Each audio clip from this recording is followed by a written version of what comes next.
Caleb Arden was just 20 years old when he set out for the adventure that would define and ultimately end his life.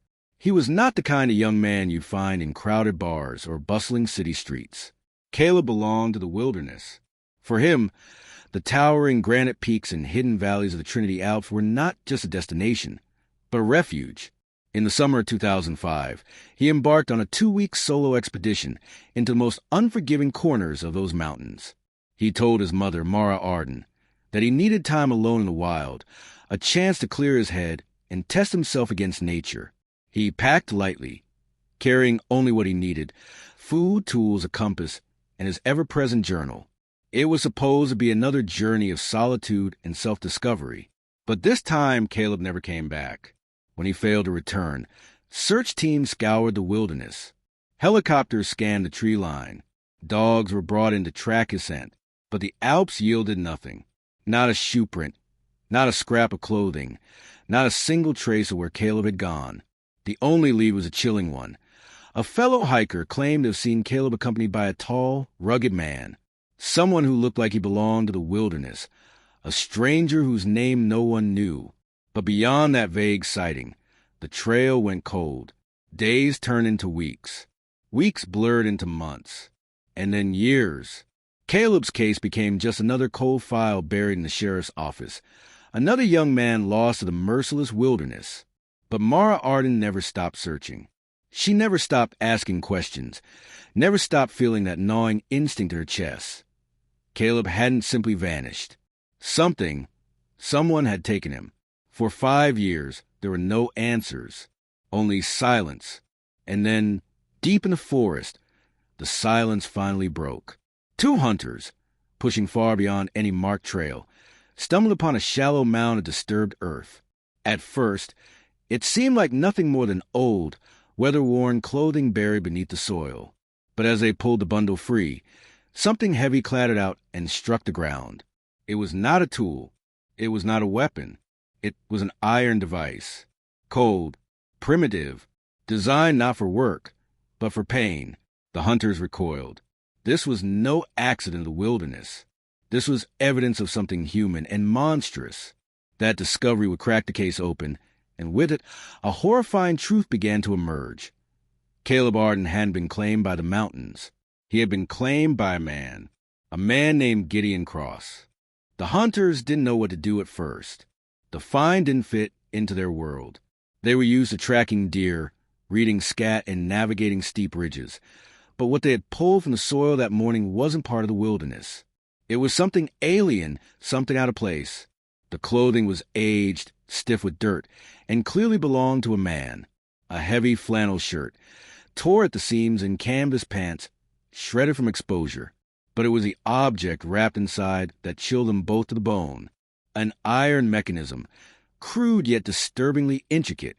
It looked ancient, like a relic torn from a medieval dungeon. A hinged device with screws and jagged edges, its design unmistakable. It was meant to inflict suffering. The hunters exchanged looks, both realizing the gravity of what they'd stumbled upon. This wasn't lost camping gear. This was evidence. They carried the bundle down the mountain, their hands trembling as they debated what to do next. By the time they reached a ranger station and contacted authorities, the weight of what they had uncovered had already settled in. Within hours, Agent Marcus Hale, the lead investigator from the Trinity County Sheriff's Department, was on site. Hale had worked dozens of missing person cases in the Alps over the years, but this was different. The moment he laid eyes on the bundle, he knew. "This isn't just a disappearance," he muttered, studying the iron device beneath his latex gloves. "This is a crime scene." The clothing was quickly logged and preserved for forensic testing. Initial analysis revealed something chilling. The garments belonged to Caleb Arden. His mother, Mara, was called to identify them. When she saw the faded fabric of her son's favorite flannel, her face crumpled. It was confirmation of the fear she had lived with for 5 years. Caleb had not simply wandered into the wilderness to be swallowed whole. Something had happened to him, something man-made, but it was a device that captured the most attention. Forensic experts studied it under magnification, noting its deliberate construction. The iron was aged but intact, fitted with screws and pressure points designed to clamp and contort. The device had a name in the annals of history: the pair of anguish, a tool once used for torture centuries earlier. To find such an object buried alongside Caleb's clothing suggested something sinister, something orchestrated. The discovery shifted the entire direction of the investigation. No longer was this an unsolved disappearance. Now it was treated as an active homicide inquiry. For days, the site where the hunters made their find was combed over by crime scene teams. Ground-penetrating radar was brought in to check for more graves. Cadaver dogs swept the area. But beyond the bundle, the wilderness offered nothing more. Still, the device spoke volumes. Whoever had buried it had knowledge of pain, of control. This wasn't a random act. This was the work of someone deliberate, someone who knew what they were doing. Agent Hale and his team began digging into records, pulling everything they had from 2005, when Caleb first disappeared. They re-examined a vague sighting reported by a hiker. Caleb seemed a tall, rugged man. The detail had seemed flimsy back then, too vague to build a case around. But now, in light of the device, it gained new weight. Who was this man? Their search led them back to a name that had surfaced briefly years before, but was never pursued: Gideon Cross. Cross was a former military operative, once assigned to psychological operations during the Cold War. He was trained in survival, interrogation, and deception. After leaving the military, he had retreated into the wilderness, building a cabin miles off any marked trail. Locals whispered about him: a reclusive figure who avoided towns, lived off the land, and carried himself with a kind of quiet menace.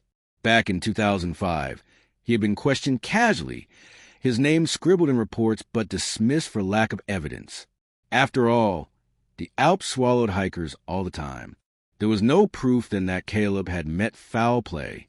Now, with the iron device and evidence bags, suspicion snapped back onto Gideon Cross with terrifying clarity.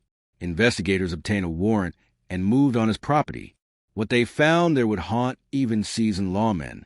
Inside Cross's cabin, tucked away in the timberline like a predator's den, they uncovered an arsenal of cruelty. Handcrafted devices built from iron, rope, and wood, each one resembling instruments of torture long abandoned by civilized society. There were journals filled with obsessive sketches of restraints, of pressure points, of diagrams detailing how pain could be prolonged. And in a locked trunk, investigators found photographs, dark, grainy images of animals bound and mutilated. The evidence was grotesque, chilling in its precision.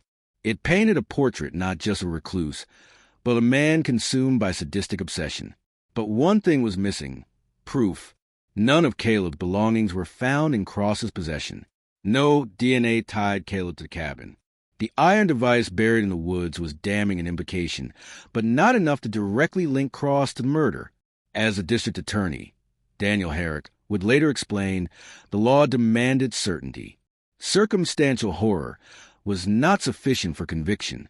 Herrick reviewed the findings carefully. "We have a monster here," he told Agent Hale. "But without a body, without DNA, without direct ties to Caleb, we can't hold him. We need more." It was a bitter pill for the investigators. They had stumbled into a nightmare, glimpsed the lair of a predator who operated under the cover of wilderness. But unless they could produce definitive evidence, Gideon Cross would walk free. And he did. Cross was brought in for questioning, pressed under hours of interrogation. He remained calm, composed, denying everything with the poise of a man who had been trained to manipulate and endure pressure. When the clock ran out, when the legal system demanded more than implication, he was released. Mara Arden watched, heartbroken, as the man she believed had taken her son walked back into the timberline. Gideon Cross vanished into the Alps once more, slipping back into the wilderness like a ghost. For the investigators, it was an unbearable setback.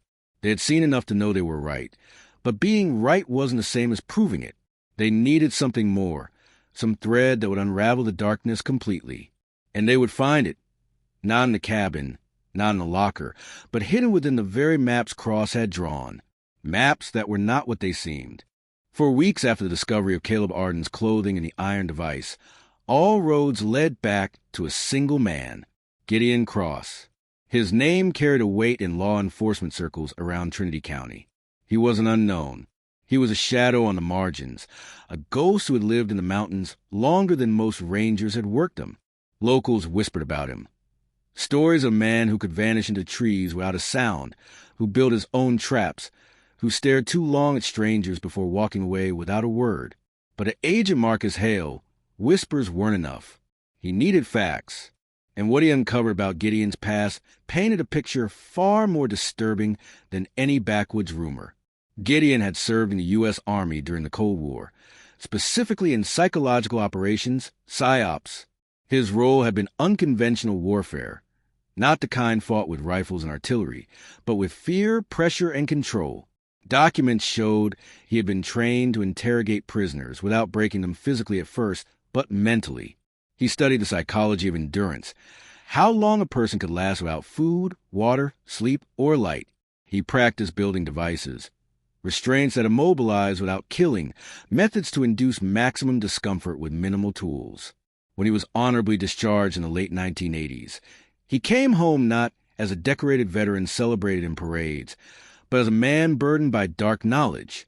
He withdrew from society almost immediately, retreating into the wilderness of the Trinity Alps. There, surrounded by silence and granite walls, Gideon built a life entirely on his own terms. His cabin was crude but fortified. He had constructed smokehouses, trap lines, and weapons caches. It wasn't the life of a hermit. It was the life of a soldier continuing a mission no one else could see. Neighbors occasionally spotted him at remote supply stores. They said he carried himself with a kind of rigid control, as if every movement had been calculated. He never made small talk. He paid in cash. And when he wasn't in the store, he was back in the timberline, watching, building, perfecting. The raid on Cross's cabin had revealed more than anyone expected. Agent Hale still couldn't shake the images. Racks of devices cobbled together from iron and wood, journals filled with diagrams of the human body marked with pressure points, and photographs of animals bound in ways no hunter would ever employ. This wasn't about survival, Hale told District Attorney Daniel Herrick one night as they pored over the case files. This was about control, about inflicting fear. He was practicing. Herrick leaned back, weary from days of reviewing the evidence. Practicing, yes, but practice doesn't prove he killed Caleb. A jury won't convict a man for being monstrous. We need a direct tie. Without it, Cross walks. And walk he did. After hours of interrogation, where Hale and his team pressed him with every tactic they had, Gideon sat stone-faced, his gray eyes unblinking. "You think I did something to that boy," he said finally, his voice low and even, "but the mountains take what they want. Always have. Always will." It wasn't a confession. It wasn't even a denial. It was something worse, an evasion that left the investigators powerless. Without Caleb's body, without DNA, they couldn't hold him. Herrick was forced to let him go. When the cuffs were removed and Gideon walked free from the sheriff's office, Martha Arden watched from across the street. Her face was etched with grief and fury, her hands clenched at her sides. To her, it wasn't just the release of a suspect. It was the release of her son's killer. After his release, Gideon retreated back into the wilderness, to the public. It seemed like the case had died again, swallowed by legal technicalities. But inside the sheriff's office, Hale and his team refused to give up. They began tracing Gideon's movements, compiling years of sightings from hikers and hunters. A disturbing pattern emerged. Whenever Gideon had been reported near the trailheads, someone had gone missing. Not always, not every time, but enough to raise alarms. A hunter gone for days and later found dead from exposure. A backpacker who never returned. A prospector whose body was discovered at the bottom of a ravine with injuries that didn't quite match a fall. Individually, the cases could be explained. Collectively, they whispered a truth too sinister to ignore. Gideon Cross wasn't just a recluse. He was a predator using the wilderness as his hunting ground. D.A. Daniel Herrick was torn. He wanted justice as much as Hale did, but the law bound his hands. "You have to understand," he explained during a press briefing, "our courts require proof, direct proof. A device buried with Caleb's clothes? Disturbing, yes. Incriminating? Possibly. but it's not definitive. We cannot convict on horror alone. The public grumbled, frustrated by the lack of resolution. Mara Arden became the face of their outrage. She appeared on local news stations, her voice steady despite the anguish. "My son didn't just vanish," she told reporters. "He was taken, and the man who took him is still out there." Her words cut through the bureaucracy. Each time she spoke, the weight of Gideon's freedom grew heavier on the shoulders of law enforcement. The break came when investigators cataloged everything seized from Gideon's cabin. Among the torture devices, the photograph, and the journals, there was something that initially seemed mundane: a stack of hand-drawn maps. They were crude, drawn on yellowing paper with heavy graphite, showing ridges, valleys, and trails in the Trinity Alps. But alongside the topography were symbols, circles, triangles, slashes, and marks that didn't correspond to anything on a normal map. At first, Hale thought they were just personal notations. Hunting grounds, perhaps, traps, campsites. But as he studied them late into the night, he realized there was more. The symbols repeated in patterns, almost like a code. Why would a man like Gideon Cross mark his maps this way? Hale muttered. When the maps were shown to experts, the answer became clear. This wasn't cartography. This was cryptography. Cross had hidden something in plain sight. If you've been hooked so far, there's more, so much more, you haven't heard yet. Hit that subscribe button so you don't miss the next twist in this story or the next one I uncover. The discovery of Gideon Cross's hand-drawn maps was at first treated as a footnote. A recluse in the wilderness would naturally have his own set of sketches. But as Agent Marcus Hale studied them more closely, unease took root. The lines and symbols weren't random. They carried rhythm, repetition, intention. And in a case where every scrap of information mattered, that made them dangerous. The maps were stacked in a weatherproof tin, folded with care, the paper stiff from age and exposure. The outlines of the Trinity Alps were clear enough: mountain ridges, river forks, and deep ravines etched in precise, almost military hand. But across the topography, marks were scattered like a second language. Circles intersected with triangles, squares bisected with lines. Some stood alone, others clustered in patterns that looked almost mathematical. Hale couldn't shake the feeling that each mark was telling him something. He spread them across the table in the sheriff's war room, the dim overhead lights catching the graphite strokes. To the deputies, it looked like gibberish. To Hale, it was an echo of Cross's past. Men like Gideon didn't write without purpose. Every line was deliberate. Every symbol meant something. District Attorney Daniel Herrick joined him late one evening, coffee in hand, eyes red from lack of sleep. "You've been staring at those for hours," Herrick said. "Tell me you found something." "Not yet," Hale admitted, rubbing his temples. "But this isn't wilderness shorthand. This is a code." He brought his training back with him. This is how PSYOPs people work. They layer meaning into symbols. If we can crack it, we might know what he was hiding. Herrick leaned over the table, scanning the pages. Even if you decode them, Marcus, what then? These could be old hunting routes, campsites, nothing tying him to Caleb. Hale tapped a finger against one of the cluster markings. Or they could be something else. Disposal sites, places he didn't want anyone finding. Gideon didn't just live in the wilderness. He curated it, controlled it. If Caleb is out there, this will tell us where. The problem was deciphering the language of a man who thought in layers.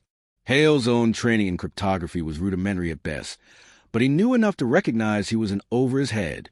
These weren't casual doodles. They were precise, repeating. Somewhere in the world, there was someone who could read this fluently, the way a musician reads notes on a staff. That someone arrived 2 weeks later. Dr. Evelyn Cade was a retired intelligence analyst who had spent her career during the Cold War breaking codes the public never knew existed. She was sharp-eyed and brisk, her gray hair pulled back, her manner efficient and unflinching. When Herrick reached out to her, she hadn't hesitated. "I've seen this kind of work before," she said as she entered the sheriff's office, setting down a slim briefcase. "And if it's what I think it is, you're right to be worried." Hale spread the maps out for her. She adjusted her glasses, scanning with a kind of intensity that suggested She was already processing patterns others missed. For hours she worked in silence, marking sections, comparing notations against topographical features. Finally, she looked up. These aren't hunting routes. They're test grounds. Herrick frowned. Test ground for what? Methods, Kate said simply. Pain. Control. He was cataloging. Each symbol corresponds to a type of restraint, a method of deprivation, a condition to test. Some of these marks are accompanied by tallies. He was keeping score, practicing on animals, I'd wager, but with the intention of using them on humans. The room went still. Hale felt the weight of her words settle into his chest like stone.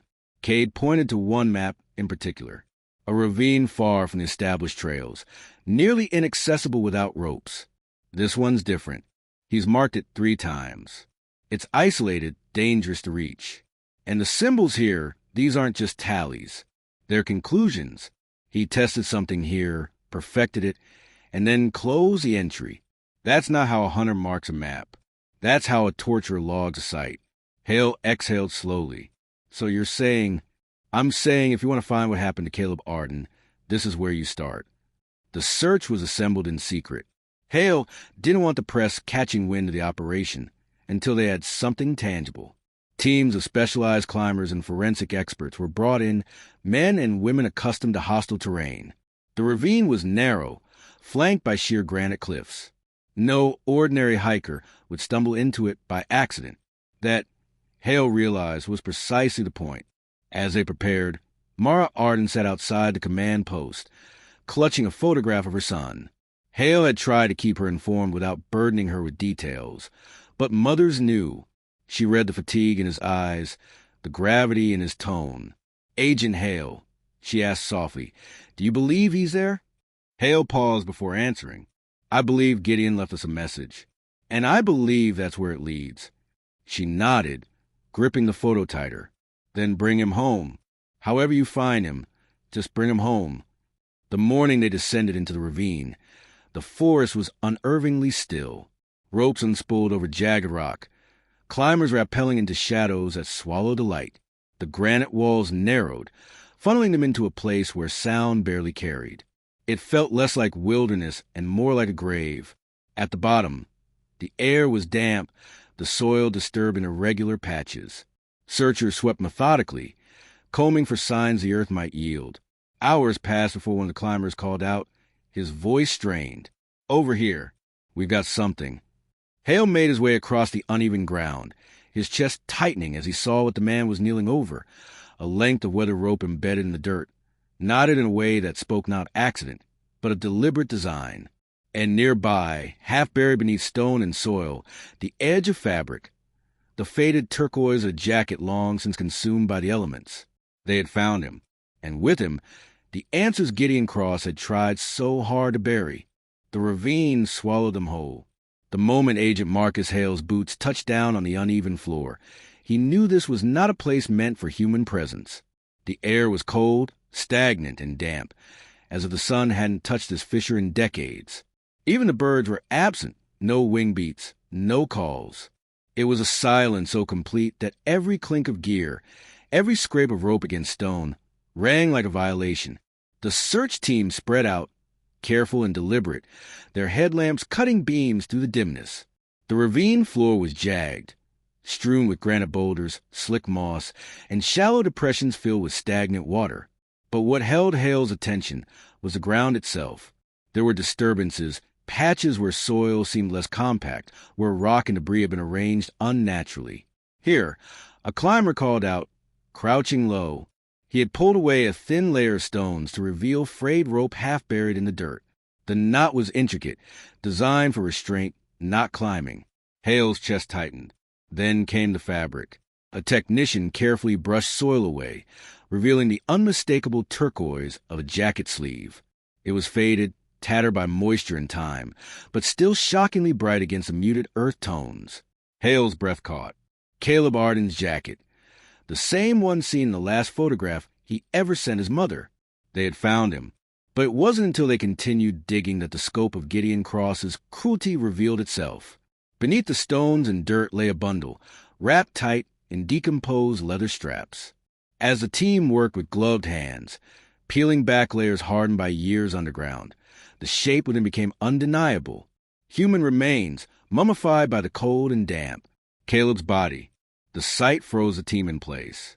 Hale stepped forward, his face grim, every detail searing itself into memory. The body was contorted unnaturally, wrists and ankles bound with the same knotted rope they'd uncovered first. The bindings had cut deep into the skin, fossilized into the very posture of his death. His head lolled slightly to one side, jaw slack, hair brittle and sun-bleached. Time had preserved him just enough to make the scene unbearable. Forensic pathologist Dr. Lauren Petrov, brought in for the excavation, crouched carefully beside the remains. She didn't speak immediately. Her hands moved with precision, her eyes cataloging every mark, every fracture. "Agent Hale," she said finally, her voice low but steady. This wasn't quick. Hale's stomach turned. He had suspected as much, but hearing it confirmed anchored the horror. Petrov pointed with her scalpel to a section of Caleb's ribs. Perimortem fractures. Multiple. See the discoloration here? These happened while he was still alive. Same with the clavicle. He was restrained and subjected to blunt trauma. She shifted her focus to Caleb's hands, skeletal fingers curled inward. The phalanges are fractured. Defensive injuries. He fought. The room, or rather, the pit of stone walls and cold soil, seemed to shrink around them. But the worst was yet to come. As they continued to remove debris, another object emerged from beneath the body. Heavy, rust-streaked, unmistakably man-made. The iron mechanism. It was monstrous in its simplicity. A crude device of welded metal rods, hinges, and tightening screws. Designed not for trapping animals, nor for any utilitarian wilderness purpose, but for deliberate infliction of pain. It was a restraint system, engineered to immobilize limbs in unnatural positions, forcing the body into agony. One of the deputies recoiled. Christ Almighty! Petrov didn't flinch. She examined it with the same clinical detachment, though her voice betrayed a flicker of disgust. This matches the other devices seized from Cross's cabin. Only this one shows use. See the residue along the clamps? Skin hair. He used it on Caleb. The truth hit like a blow. Gideon Cross hadn't just killed Caleb Arden. He had tested him. Every tally on those coded maps, every symbol cataloged by Dr. Evelyn Cade, now had a human reference point. Caleb hadn't died in an accident or wandered off into wilderness unprepared. He had been hunted, captured, and broken. Hale stared down at the remains, fury simmering beneath the grief. Caleb had gone into the wilderness, seeking challenge, refuge, maybe even transcendence. Instead, he had encountered a man who saw the forest as a laboratory of cruelty. When the remains were airlifted out of the ravine later that evening, Mara Arden was waiting at the command post. The helicopter touched down, rotors whipping dust and pine needles into the air. The stretcher was lowered with solemn precision. Mara pressed a trembling hand to her mouth, tears streaming silently as she caught sight of the turquoise fabric through the body bag. Her son, after 5 years of not knowing, of holding on to hope that he might still be alive somewhere, the answer had finally come, and it was worse than any nightmare she had allowed herself to imagine. Agent Hale stood beside her, hat in hand, his voice rough with restraint. "We found him, Mara. We're bringing him home." But Mara's eyes were fixed on the bag, her shoulders trembling with a grief that seemed to hollow her from the inside out. "What did he do to my boy?" she whispered. Hale couldn't answer. "Not yet." The forensic lab reports arrived days later, confirming the worst. DNA recovered from the iron mechanism, and Caleb's bindings was a match to Gideon Cross. The probability of contamination was negligible. It was a missing link the prosecution had needed, the final nail. For years, the case had been circumstantial. Now it was a chain of evidence unbroken. Caleb's body, the devices, the coded maps, and Cross's unmistakable mark in every detail. District Attorney Daniel Herrick reviewed the file late into the night. His office was silent, except for the hum of the desk lamp and the rustle of papers. When he reached the photographs, the body bound, the device corroded but still functional, he pushed the file away and pressed his palms into his eyes. They had their case. But at what cost? When he finally spoke to Hale the next morning, Herrick's tone was heavy. "We'll issue the warrants. Cross won't talk his way out of this one." Hale nodded grimly. "He's not going to court willingly. Men like him don't face justice in a courtroom. They run, or they end things on their own terms." As the news broke to the public, the community recoiled in collective horror. The boy who had once been a familiar face at supply shops and trailheads was no longer a missing hiker swallowed by the wilderness. He was a victim of a sadist who had turned the mountains into his hunting ground. Parents clutched their children tighter. Hikers looked at the forest differently. The Trinity Alps had a shadow now, and it bore Gideon Cross's name. For Mara, closure was both a gift and a curse. She could finally lay Caleb to rest, but the images she had been spared for 5 years were now vivid and permanent. Her son's final moments were written in bone and rope and rust. And for Marcus Hale, the hunt was no longer about finding the truth. It was about finding Gideon Cross before anyone else disappeared into the silence. Because if the maps were right, Caleb Arden was not the only victim. The warrants were signed within hours of the forensic reports landing on Daniel Herrick's desk. By dawn the following morning, Gideon Cross was officially a wanted man. But by then, he was already gone. When agents raided his remote cabin, the air was thick with the acrid smell of gun oil and wood smoke. The place was stripped bare. His rifles were missing. So were his knives, his packs, his field gear. The pantry shelf stood empty. He had taken everything he needed to vanish into the wilderness. "Son of a bitch knew we were coming," Hale muttered, kicking over a crate of rusted traps. "He always knew," Herrick replied grimly. The man lived in anticipation of this moment. Every day he spent here was practice for the day he'd be hunted. The manhunt launched immediately. Tactical teams from state police, FBI field agents, and local deputies converged on the Trinity Alps. Helicopters hovered above the forest canopy, their rotors chopping the air into a steady roar, while search dogs strained at their leashes, noses pressed to the ground.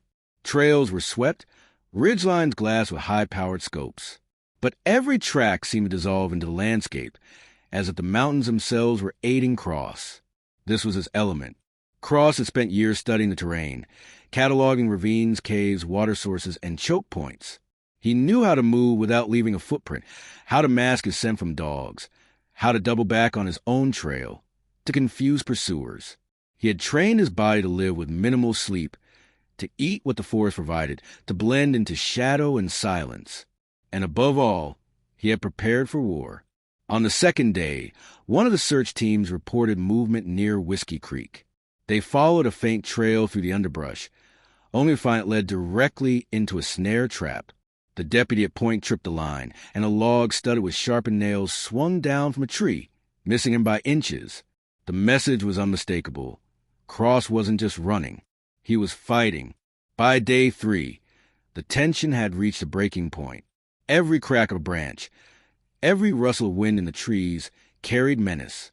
Agents slept in shifts, their nerves stretched thin, their rifles clutched tight even during moments of rest. At a forward command post, Hale spread a map across the hood of Humvee, fingers tracing possible routes. "He's not circling aimlessly," he said to Herrick and Cade, who had been brought back to interpret his patterns. "Every movement has purpose. He's leading us into traps, into dead zones where he controls the ground." Cade nodded slowly, studying the topography. If he's operating the way he mapped, he'll use natural funnels. Ravines, bottlenecks.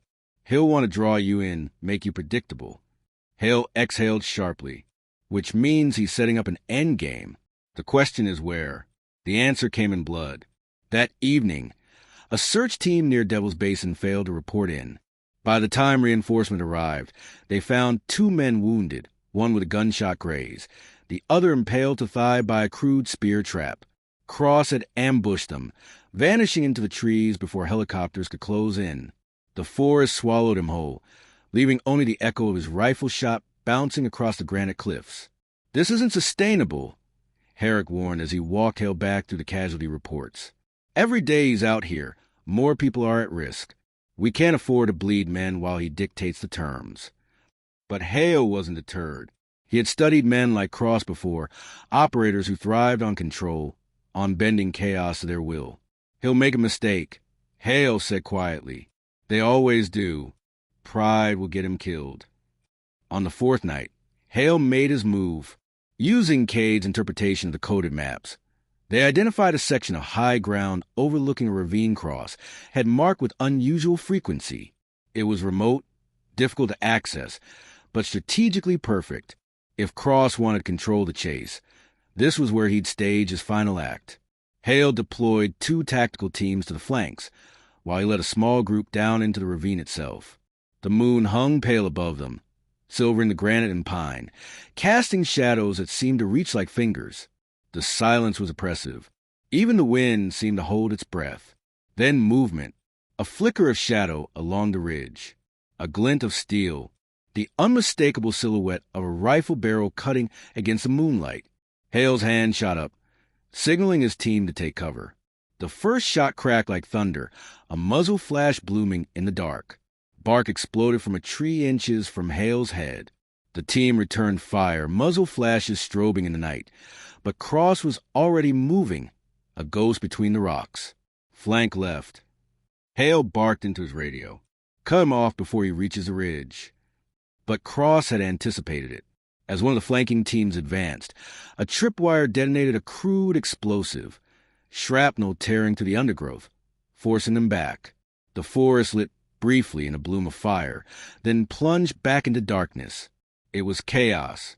Radios crackled with frantic updates. Men shouted over the roar of gunfire, the smell of cordite and burned pine choking the ravine. Through it all, Hale caught glimpses across, a lean figure darting between boulders, his movements disciplined, precise. This was the man they were hunting, a predator who had turned the wilderness into his arena. But Hale pressed forward, heart hammering, every instinct telling him that they didn't end here. Cross would slip away again. The pursuit stretched deep into the night, the teams leapfrogging through dense timber and jagged rock, every step bringing them closer to collapse. By dawn, they had forced Cross into a box canyon. Sheer cliffs on 3 sides, the only exit blocked by armed men. Helicopters circled overhead, their searchlights piercing the morning haze. Loudspeakers barked commands. Gideon Cross, you are surrounded. Lay down your weapons. For a long moment, there was nothing, just silence and the slow drip of dew from the pines. Then a single shot rang out, echoing like a final punctuation across the canyon. The teams rushed in, rifles raised, only to find him slump against the granite wall, rifle at his side, a dark bloom spreading across his temple. He had ended it himself. No trial, no confession, just the cold silence of a man who refused to be captured. Hale stood over the body, a knot tightening in his chest. After years of shadows and silence, the hunt was over, but the victory felt hollow. Cross had robbed them of answers, of the satisfaction of justice. The wilderness had claimed its predator in its own way. Case closed, Herrick muttered, though his voice carried no triumph. Hale looked out across the tree-line, the endless sprawl of the Trinity Alps, and knew the truth. Some ghosts never left. They simply retreated back into the dark. The news of Gideon Cross's death spread faster than wildfire, carried on headlines that screamed of the Trinity Alps predator and the tactical standoff that ended in his suicide. For the agencies involved, it marked the conclusion of a years-long nightmare. For the community that had lived in the shadow of Caleb Arden's disappearance, it was something far more complicated. For Mara Arden, it was another kind of wound. When Agent Marcus Hale came to her door, she knew before he even spoke. His posture, the heaviness in his eyes, told her what words could not. Still, she listened as he explained about the manhunt, about the canyon, about the single gunshot that had ended it all. He spoke gently, careful with his phrasing, but the truth was unyielding. Cross would never stand trial. He would never be forced to confront her in a courtroom, never face the weight of her gaze as he answered for Caleb's suffering. Instead, he had chosen silence. Mara sat at her kitchen table long after Hale left. Caleb's childhood photo album spread before her. His smile stared back at her in a dozen frozen moments. Muddy sneakers in the backyard, the lopsided grin after catching his first fish, the solemn look on his face the day he set out for the wilderness with his pack slung high. She traced his face with trembling fingers, grief pressing down like a tide that refused to recede. The funeral was small, intimate, a quiet service held under a canopy of redwoods at the edge of town. The casket was closed. Caleb's remains had been too fragile, too weathered by years in the ravine. But Mara placed his favorite compass atop it, the one he had carried since boyhood, polished smooth by his hands. She whispered words only he could hear. "You found your way back to me." Neighbors gathered in silence. Some wept openly. Others stood with heads bowed, the weight of 5 years of uncertainty finally breaking. For so long, Caleb had been a question mark, his absence an open wound the community couldn't close. Now there was an answer, but no comfort. Closure had come dressed in horror. Children who had grown up hearing whispers of the boy who vanished into mountains watched with wide eyes, clutching their parents' hands. For them, Caleb was a cautionary tale. For their parents, he was the embodiment of a fear they could never quite name, the terror that no amount of love or vigilance could shield someone from the darkness waiting in the world. Hale stood at the edge of the service, his coat collar pulled tight against the chill. He didn't approach Mara, didn't intrude on her private grief, but he felt it heavy in his chest. His work was supposed to bring justice. Instead, it had delivered only fragments. The law thrived on order, arrests, prosecutions, verdicts. But here there was none. Just a dead man in a canyon and the hollow silence he left behind. District Attorney Daniel Herrick echoed those feelings in his closing press conference. "While we cannot place Gideon Cross before a jury," he said to the gathered reporters, his voice measured but weary, "the evidence we uncovered leaves no doubt. He was responsible for the abduction, torture, and death of Caleb Arden. His suicide was an admission of guilt in the only language he understood. The words filled newspapers and evening broadcasts, but they did little for the people who mattered most." Mara still sat in her empty home, the sound of her son's voice only alive in memory. Friends and neighbors still avoided certain trails, as if the ghost of Cross might still linger in the tree-line. And Hale, though hailed as the man who brought an end to the nightmare, still woke at night hearing the echo of gunfire in the ravine, knowing Caleb's story ended with more shadows and answers. Dr. Evelyn Cade returned to her quiet life after the case, but even she confessed in a rare interview that the maps haunted her. "I spent decades decoding the plans of men who thrived in secrecy," she said. "But this was different. Gideon Cross didn't just hide his crimes. He mapped them, chronicled them like a grotesque archive. He wanted to be remembered. And in some ways he succeeded. In the weeks that followed, the Trinity Alps felt heavier, darker, as though the forest itself carried memory. Hunters spoke of avoiding the ravines. Hikers whispered about the places where the search teams had unearthed Caleb's remains. Parents who once sent their children out to roam freely now imposed curfews, their trust in the wilderness fractured beyond repair. For Mara, the pain settled into a quiet endurance. She placed Caleb's photo by the window, so that his face would always look out toward the horizon, toward the trees where he had once found peace. Sometimes she swore she could feel him there, like a warmth in the room, fleeting but real. She clung to that because it was all she had left. The official record declared the case closed. But grief doesn't obey official records. For Mara Arden, for the town that had lived beneath the shadow, the story lingered. The scars of Gideon Cross will remain long after the headlines faded. Because when a man turns a wilderness into a hunting ground, it does not heal quickly. The echoes carry. The silence deepens. And those left behind learn that closure is not the same as peace. If you're gripped by Caleb Arden's story and want to uncover more tales where the truth hides in the shadows, make sure you subscribe. These are the type of stories that vanish from headlines but leave scars that never fade. And I'll be here to bring you the pieces others overlook. When the coroner confirmed Gideon Cross had taken his own life in the depths of the Trinity Alps, some investigators felt a grim relief. The hunt was over. The danger was gone. But for others, especially those who had tracked him for years, the suicide left them unsettled. It denied the justice system its reckoning. It denied the families a courtroom, a trial, and a final confrontation with the man who had destroyed so much.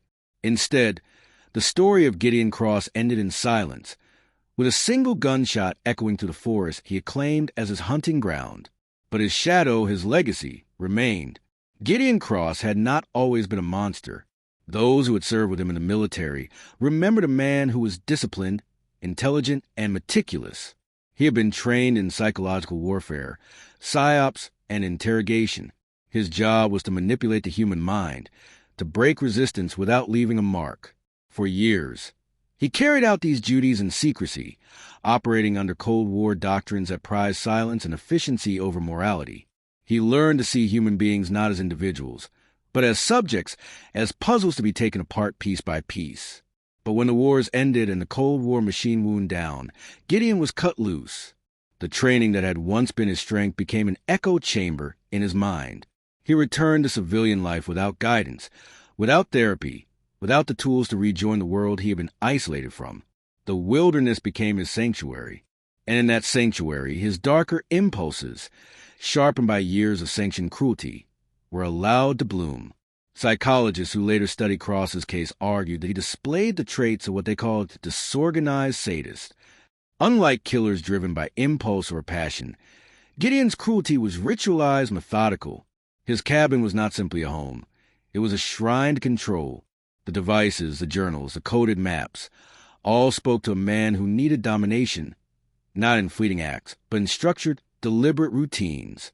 Dr. Evelyn Cade, who had cracked his maps, later described him as a man caught between two identities, the soldier who lived by order and code, and the predator who lived by impulse and cruelty. In her words, his psyche was a collision of discipline and depravity. His torture devices, some modeled after medieval instruments, were more than tools of pain. They were extensions of his philosophy. They symbolized control, endurance, the breaking of another human being until they no longer existed as themselves. For Gideon, torture was not random. It was ritual. Some experts stopped short of labeling Gideon purely evil. Instead, they saw in him a tragic product of war. He had been trained to dehumanize, to fragment the self of his targets, to treat suffering as strategy. That training, when cut adrift from the battlefield, metastasized into something monstrous.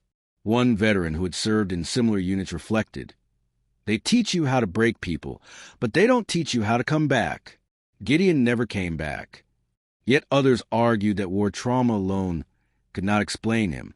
Many veterans returned from the same programs and never harmed another soul. To them, Gideon was not simply a casualty of training.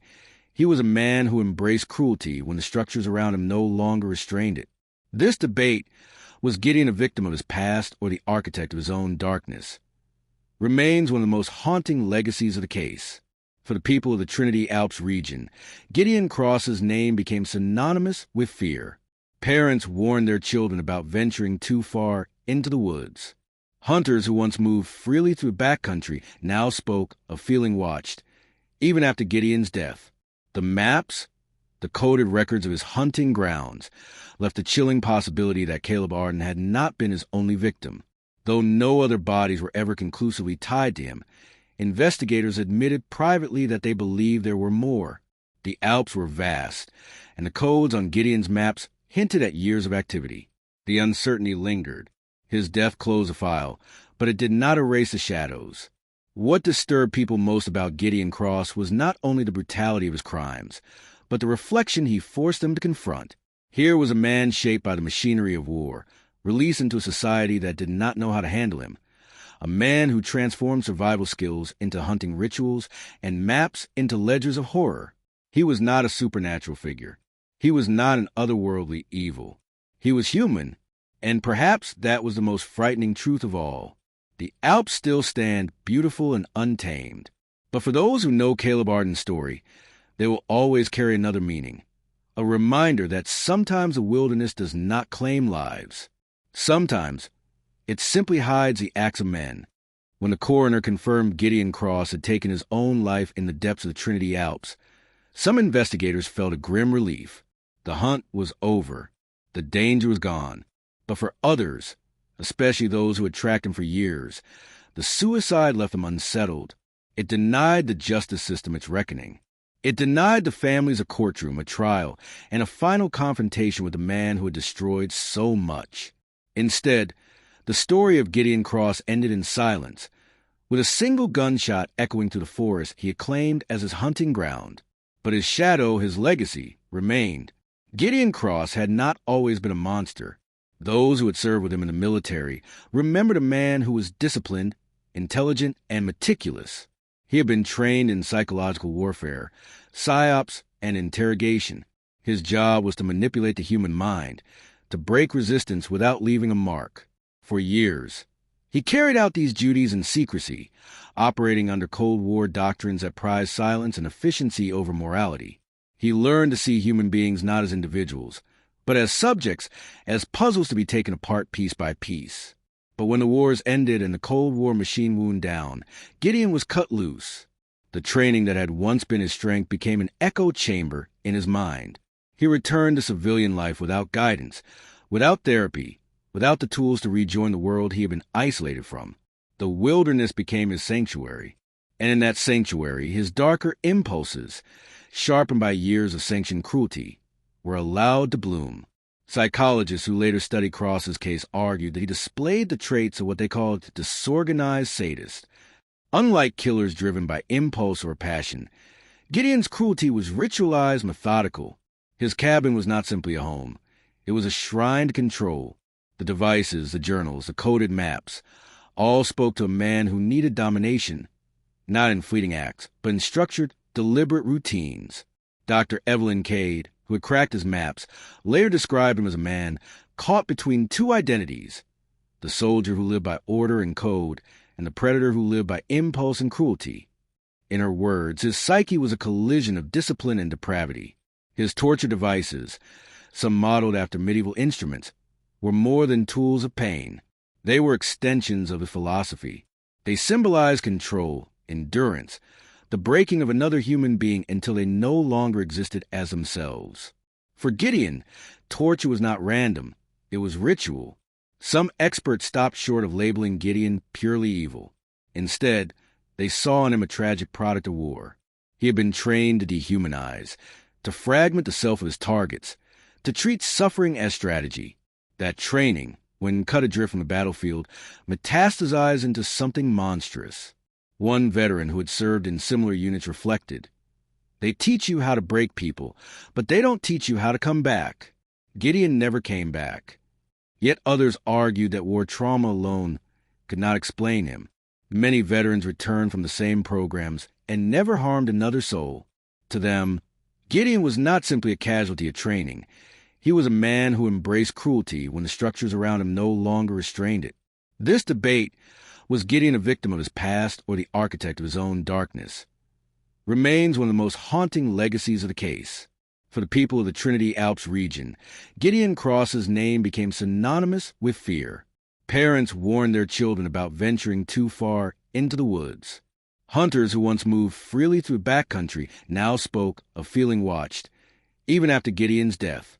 The maps, the coded records of his hunting grounds, left the chilling possibility that Caleb Arden had not been his only victim. Though no other bodies were ever conclusively tied to him, investigators admitted privately that they believed there were more.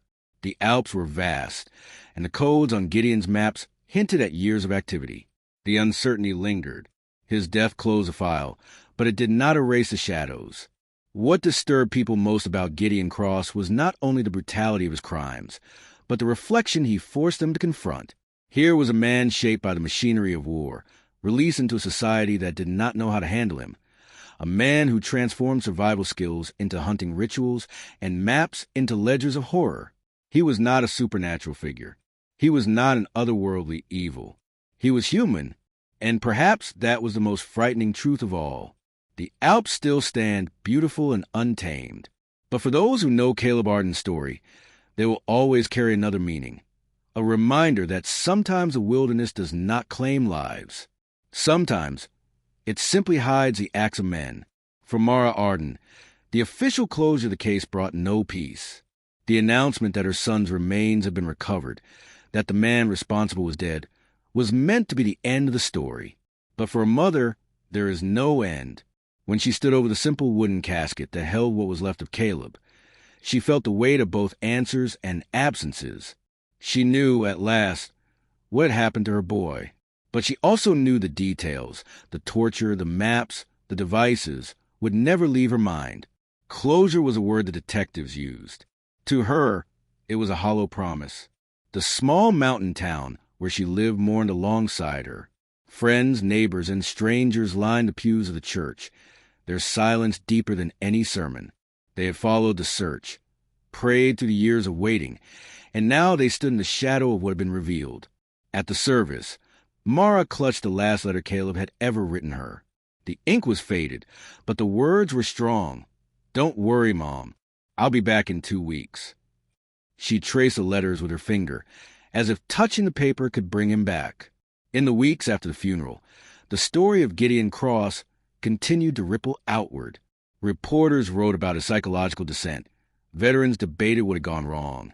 And experts tried to dissect the mind of a man who had turned the wilderness into a theater of cruelty. But for Mara, these analyses were noise. Her grief was personal. It was not about war or psychology. It was about mornings when she expected Caleb's voice at the door and nights when she stared into the silence that had replaced him. Agent Marcus Hale visited her one last time, bringing the official folder, the final report. He placed it on her kitchen table, heavy with photographs and autopsy records. She never opened it. To her, Caleb was not a file. He was her boy, and no document could capture that. The Trinity Alps remained beautiful, but for many, they were no longer innocent. Hikers treaded more cautiously.